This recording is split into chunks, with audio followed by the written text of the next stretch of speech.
Modern dating advice often feels like a checklist of moves or a manual on how to hunt.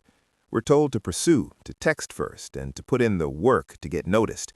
But if you look closely at the men who seem to navigate the world with an effortless magnetic pull, you'll notice they aren't doing any of that. In fact, they aren't chasing at all.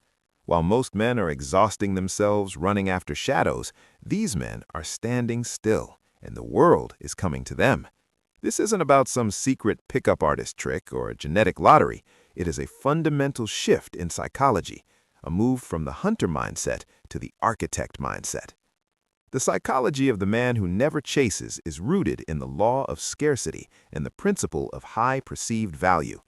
When you chase something, you are signaling to the world and to the person you're pursuing that they are more valuable than you. Chasing is an admission of lack. It says, I need you to complete my reality. A man who attracts naturally operates from a place of radical self-sufficiency. He has built a life that is so fulfilling, so structured, and so purposeful that a woman isn't a missing puzzle piece. She's a guest in a house he's already finished building. The first pillar of this psychology is internal validation. Most men are external validation junkies. They post on social media for likes, they buy cars they can't afford to impress strangers, and they chase women to prove to themselves that they have worth. The man who attracts naturally doesn't look for his reflection in someone else's eyes. He knows exactly who he is because he has tested himself against the world.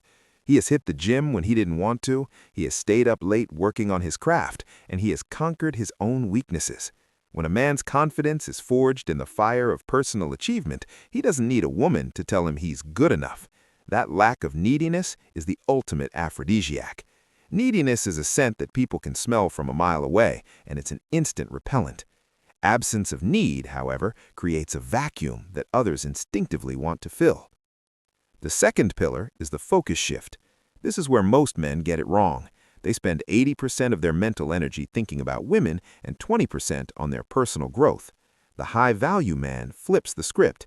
He spends 95% of his energy on his mission, his career, his health, his brotherhood, and his legacy. Women are not his primary focus. They are a byproduct of his excellence. Think about the sun. The sun doesn't chase the planets to keep them in orbit. It simply exists as a massive, high-energy center of gravity, and the planets are naturally pulled towards it. When you focus on your center of gravity, your purpose, you become a celestial body. People want to be in your orbit because your energy is stable and directed. Next is the abundance mindset. Chasing is a symptom of a scarcity mindset. If you believe there is only one person who can make you happy, you will become desperate. You will overanalyze every text and tolerate disrespect because you're afraid to lose your only chance. The man who attracts naturally understands that the world is vast. He doesn't settle and he doesn't cling.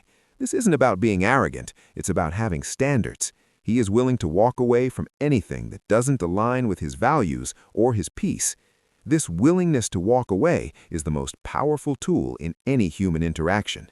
It shows that you value your own time and self-respect more than the validation of another.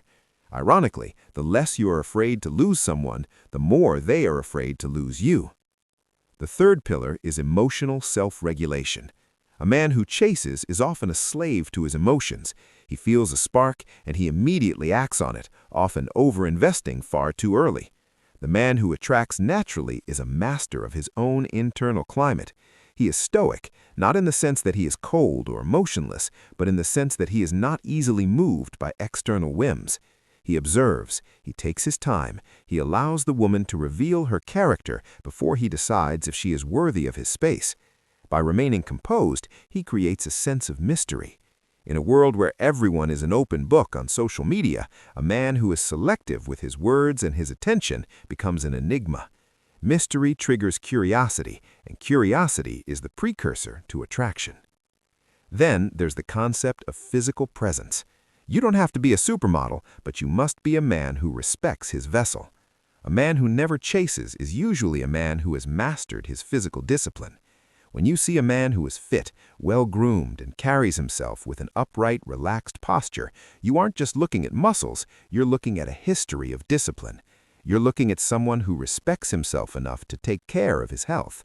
This nonverbal communication speaks louder than any line you could ever say. It signals high testosterone, high discipline, and high status. But perhaps the most overlooked part of this psychology is social intelligence.